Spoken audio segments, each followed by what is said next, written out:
మీకోసం పనిచేసిన మీరందరూ బాగుండాలని కోరుకున్నా ఇలా మీకోసం ఆలోచించి మీరే మీ మనిషి ఆలోచించి మీ కుటుంబ వ్యక్తికి ఆలోచించి నా కొడుకుకు టైం ఇవ్వలేదన్నా, నా కొడుకుతో మాట్లాడలేదన్నా. ఇవాళ అదే నా కొడుకును ఒక క్రిమినల్ లెక్క సమాజంలో చూపెట్టే ప్రయత్నం చేస్తే ఒక తండ్రిగా ఎట్లా భరిస్తారో ఒక్కసారి ఆలోచించురన్నా.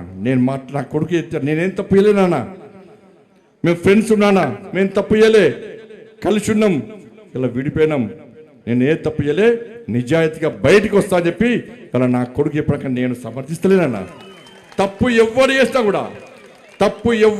కూడా నా కొడుకైనా సరే ఎవడైనా సరే చట్టం ముందు సమానులే.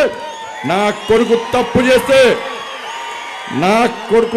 చేస్తే తప్పకుండా నా కొడుకు శిక్ష 100% పడాల్సిందే.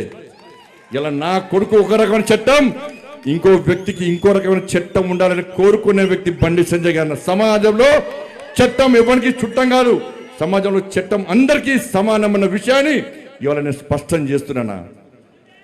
ఇవాళ నేను ఎట్లా వెళ్ళినో, నేను ఏ దారిలో వెళ్ళినో అదే దారిలో నా భార్య వస్తుందని ఇప్పుడు మీకు అందరూ తెలుసు అన్న.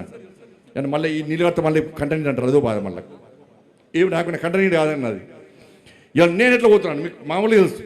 నేను ఏ దారిలో పోతున్నానో నా భార్య కూడా నా దారిలో వచ్చిందన్న. మీకు మా భార్య ఉద్యోగం చేస్తుంది బ్యాంకులో ఉద్యోగం చేస్తే నేను అడిగిన ఎందుకు లీవ్ పెట్టినామమ్మా అని అడిగిన.